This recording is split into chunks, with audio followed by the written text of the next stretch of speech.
Warehouse and factory conversions are an excellent way of maintaining the historical fabric of a past industrial era. It must take some lateral thinking for architects to take a warehouse building like this and strike that balance between comfortable inner-city living and maximising the number of residences that can be squeezed in. Now, for me, comfort certainly includes plants. I wonder how much room for gardening there actually is. Bowen's was a department store chain familiar to many Western Australians. The old Bowen's furniture factory in East Perth was converted into these warehouse apartments in the late 1990s. And for Drew and Nicole, when they bought in more recently, it was a chance to get creative. Gee, there wasn't much garden to begin with, was there? Nothing, but as you're probably well aware, regardless of a space of an outdoor area, there's always potential. And you weren't overwhelmed by the massive brick walls and the courtyard paving?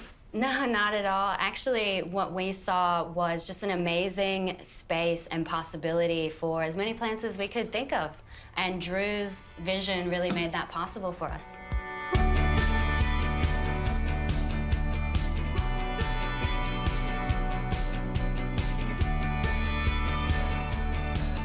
When did you move in here?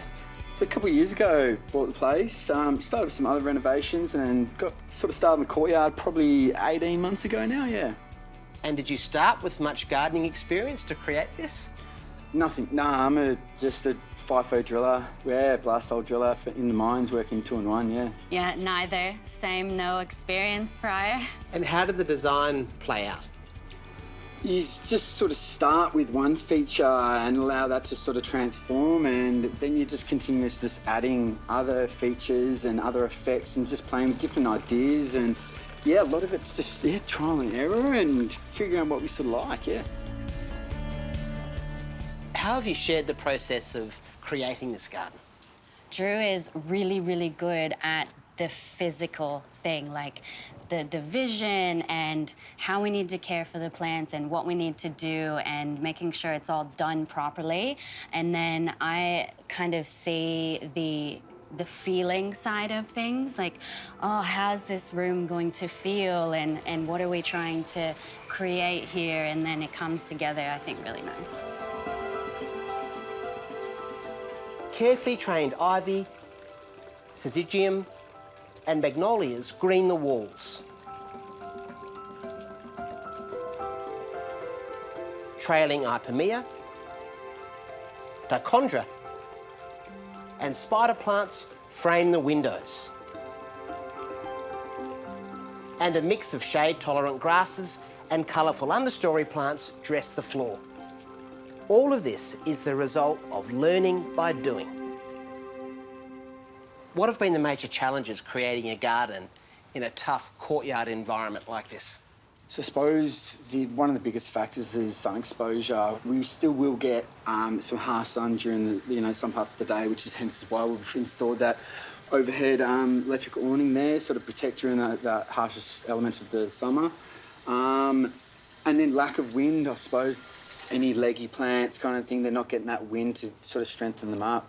Has been another sort of factor, and then of the water requirements for different plants as well. So we've had to set up different areas of the courtyard on different zones and watering sort of frequencies. So it's another thing we sort of had to trial with as well.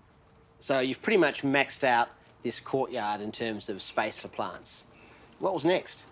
Yeah, well, when we ran out of room here, we decided to go upstairs.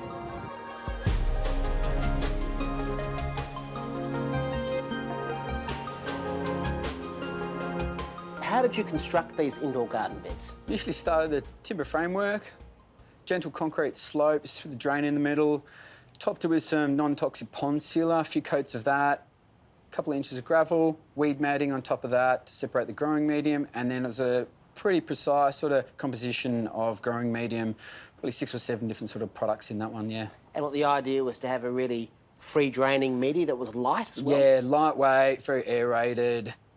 And how deep is the soil? From the edges, probably only 150 mil, and then it sort of towards the back, it probably gets up to about 1 foot deep. There's plenty of natural light in this north-facing room. But I see you've got grow lights as well. How important are they and what do they do in addition to the natural light? Yeah, so here we've tried to control as many variables as possible. So during summer, a lot of the light is obviously overhead, not getting enough light to sort of stimulate and give us that really filled out, lush look that we sort of really want to achieve here, yeah.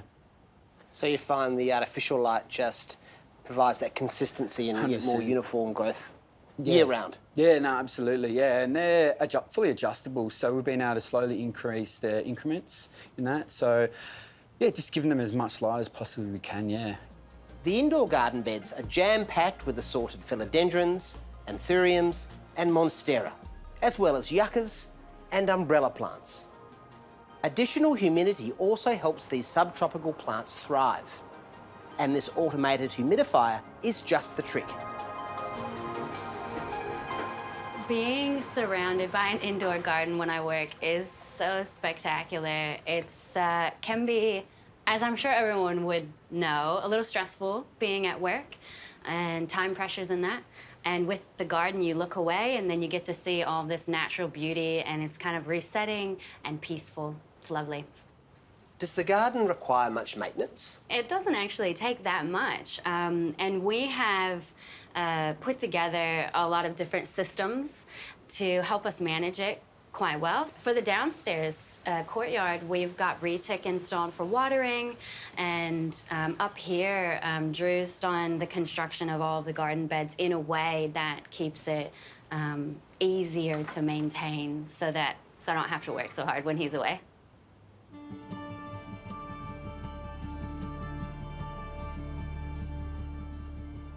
You've put a huge amount into this garden. What does it give you back in return? Yeah, so when I was younger, through my early adult years, I battled some pretty serious mental health and even substance abuse issues I turned to. Gardening's just completely revolutionised my life. It's given me a lot of meaning, it's purpose, direction, something to work towards, you know, it's a really fulfilling experience. It re-centres, it grounds me. Obviously plants grow slowly, you know, everything's, you know, instant world, instant this and that. And this just tends to sort of, you know, really slow me down, yeah. What do you both get out of growing plants? For us, it's a source of peace and contentment. It provides meaning as well. The plants obviously require me and our sort of love to sort of, you know, nurture them kind of thing. So it's just obviously it's a give and take kind of thing between me and the plants. It's hard not to be impressed by Nicole and Drew's vision and work ethic. But what's really inspiring is they've demonstrated what's possible in a relatively small space. They've achieved something really special in a short amount of time. And they believe that it's already providing improved well-being and quality of life benefits. And you know what? Having spent a day here with them, I can see why.